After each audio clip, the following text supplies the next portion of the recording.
안녕하세요. 이혼 전문 김일환 변호사입니다. 오늘은 동성애적 성향을 가진 남편과의 이혼 가능할까? 라는 주제로 이야기해 보려 합니다. 단순히 성적 취향의 문제가 아니라 법적으로 이혼 사유가 되는 부정행위에 해당할 수 있는지, 그리고 자녀의 양육 문제는 어떻게 접근해야 하는지를 법적으로 쉽게 풀어드릴게요. 사례도 함께 살펴보면서 이혼을 고민 중인 분들이 헷갈려 하시는 부분들을 중심으로 정리해 보겠습니다. 우선 민법에서는 이혼 사유를 구체적으로 정하고 있습니다. 대표적인 게 배우자의 부정행위죠. 흔히 외도라고도 부르지만 꼭 육체적인 관계만을 뜻하지는 않습니다. 여기서 중요한 포인트는요, 두 가지입니다. 첫째, 외도의 상대방이 꼭 이성이어야 하는 것은 아닙니다. 부정행위는 성적인 충실 의무를 말하는 정조 의무를 위반했는지가 핵심입니다.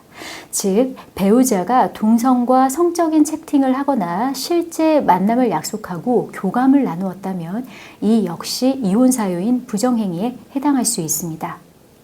둘째, 부정행위가 아니라고 하더라도요, 혼인관계를 지속할 수 없을 정도의 중대한 사유가 있으면 이혼이 가능합니다.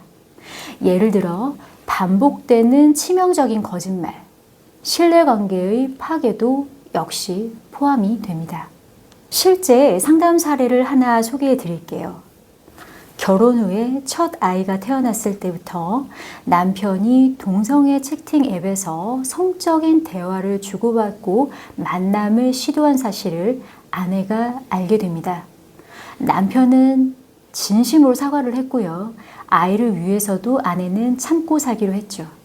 하지만 몇 달 뒤에 또다시 같은 행위를 반복했고요. 이번에도 아무 일 없었다고 남자는 거짓말을 했습니다. 아내는 신뢰가 완전히 깨졌고 아이에게 더 이상 좋지 않은 환경이라는 생각에 남편과 이혼을 결심하게 됩니다. 이 사례에서 중요한 건요, 남편이 동성과 채팅을 했다는 것도 있지만 배우자에게 반복적으로 거짓말을 하고 신뢰를 저버린 행위가 지속되고 있다는 점입니다. 이건 명백한 혼인 파탄 사유에 해당하고요. 법원에서도 이혼 청구를 받아들일 가능성이 굉장히 높은 사안입니다. 그럼 이런 경우 자녀 양육권은 어떻게 될까요? 이혼 시 양육권은 크게 세 가지 기준으로 봅니다.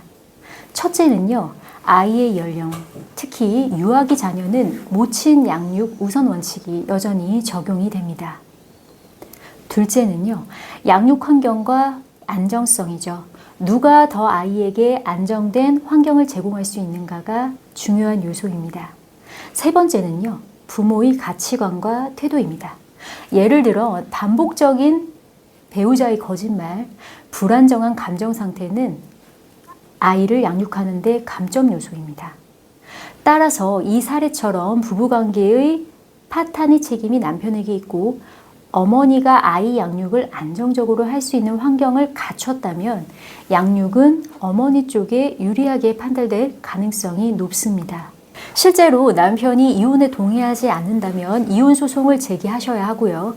이때는 부정행위에 대한 증거 확보가 아주 중요합니다.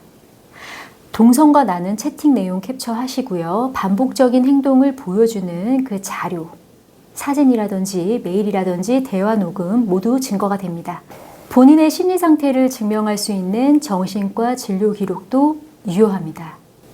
그리고 이혼을 할 때 꼭 재산 분할을 요구하지 않아도요, 양육권과 면적교섭권 조정, 위자료 청구는 별도로 이혼 소송과 함께 진행이 가능합니다. 법률적으로 가장 중요한 건 감정이 아닌 증거입니다. 지금 지쳐있고 힘드시겠지만 전략적으로 준비하셔야 원하시는 결과에 가까워질 수 있습니다. 오늘 영상과 같은 고민을 하고 계신 분들께 조금이나마 도움이 되었기를 바랍니다. 혼자 고민하지 마시고요. 언제든 이혼 전문 김일환 변호사의 도움을 받아보시길 권해드려요. 이혼은 끝이 아니라 새로운 시작입니다. 저는 다음 영상에서 더 도움이 되는 주제로 찾아뵙겠습니다. 감사합니다.